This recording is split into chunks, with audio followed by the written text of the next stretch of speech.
Ayan mga super mom. Natapos din ako mamalengke. Ang pinalengke ko, good for 3 days namin na ulam. So, tipid ako sa pamasahe sa tricycle for 3 days kasi nagbayad ako ngayon ng 40 pesos. So, ayan. Bumili ako ng walis tingting, naspan.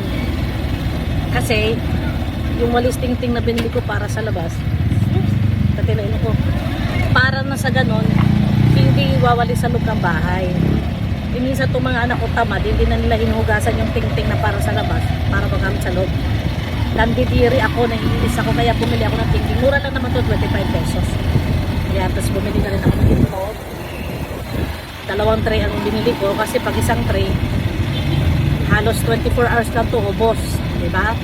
So, bumili na ako ng 2 tray. Kasi, pag sa tindahan ako bumili, 10 pesos per piece. Ano lang yun, medium or small size. Ito kasi, 9.50 isa, jumbo size na siya. Kaya bumili na ako ng 2 tray.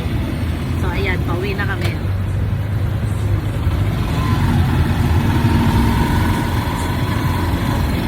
Matagal ako hindi na malengke, siguro mga 4 days hindi ako na malengke. Kasi, bumili ako ng manok naman sa SM. So, pag bumili ako ng karne sa SM, hindi ako nakakapunta ng palengke. Kasi ang pinakakailangan ko lang mas palengke, sibuyas, bawang, kamatis, ganyan, kalamansi, silibel. Kasi sa SM di ako bumibili doon, sobrang mahal.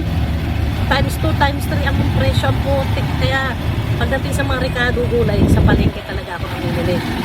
So, katulad nito, na wala naman akong lakad ng umaga, wala din akong lakad for this whole day, kaya namalengke na ako ng sagad-sagad for 3 days to 4 days na to na consumable namin na pagkain. Kasi ang hirap din mamalengke, din maulan-ulan. Yung ngayon sinamantala ko kasi maayos ang panahon, hindi man siya mainit, makulimlim, walang ulan, kaya maaluan mamalengke. So, kaya nag-decide ako na mamalengke na ako for good for 3 to 4 days. Bye! Nandito na kami. Diretso lang kuya.